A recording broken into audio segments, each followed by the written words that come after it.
సూర్యాపేట జిల్లా కోదాడలో దారుణం చోటు చేసుకుంది. జగ్గయ్యపేటకు చెందిన శిరీషను ఆమె భర్త మణిదీప్ కత్తితో అతి కిరాతకంగా హత్య చేశాడు.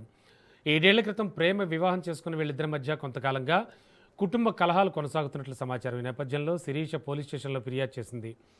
ఆమెపై కక్ష పెంచుకున్న మణిదీప్ పథకం ప్రకారం తనతో తెచ్చుకున్న కత్తితో శిరీషపై దాడి చేయడంతో ఆమె అక్కడికక్కడే మృతి చెందింది. దీంతో సమాచారం అందుకున్న పోలీసులు కేసు నమోదు చేసి దర్యాప్తు చేపట్టారు. అనంతరం నిందితుడు మణిదీప్ను అదుపులోకి తీసుకున్నారు. మృతదేహాన్ని పోస్టుమార్టం నిమిత్తం కోదాడ ప్రభుత్వ ఆసుపత్రికి తరలించారు.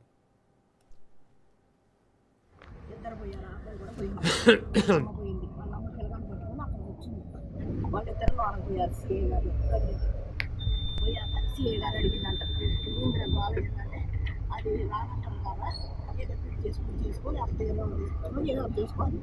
సాయంకాలం వీళ్ళు వచ్చి నాకు చెప్పింది. అట్లా చెప్పాక ఏం జరిగింది, మరి ఏమన్నారమ్మా అన్న.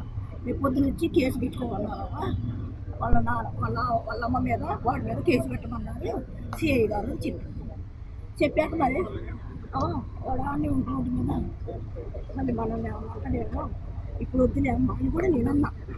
అందరూ కలిసి సిఐ గారు పోలీసు అందరూ చేస్తున్నారు. ఎట్లా ఇది వచ్చింది పిల్లగాని తీసుకుంటే నేను కింద కూర్చున్నాను, ఎక్కుతున్నాయ్యా, ఎక్కుతుంటే కూలికి వచ్చింది. ఇక వచ్చాక నేను ఎమ్మటే ఆదయ్య అని చేయబట్టుకొని నెట్టేసాను. నెట్టేగా కట్టిపోయి ఆడ మా అమ్మాయికి నాకు భయం వేసింది. భయం వేసి అలాగే గట్టిగా పట్టుకుంటే మమ్మల్ని నెట్టేసి ఇక్కడ నాకు ఇక్కడ తగిలింది, ఈ గోడకు తగిలింది. ఆటో మీద నుంచి మళ్ళీ తిప్పుకొని లేచి జగ్గైపేట ఆటోనే. ఇక నా పిల్ల బర్రం దిగి అయ్యో అమ్మో అని టీ స్టాల్లో కురికిందయ్యా. నాకు ఆ ఫోన్ చేయటం రాదుగా, అందరూ ఫోన్ చేయి పోలీసు వాళ్ళకాడు. నాకు ఫోన్ చేయటం రాదుగా, గబా ఆ నుంచి ఇక్కడ కూర్చొచ్చా.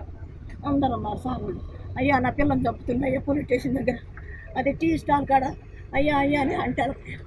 ఊరికారు. ఇక ఆ లోపల ఏమైందో నాకు తెలియదు.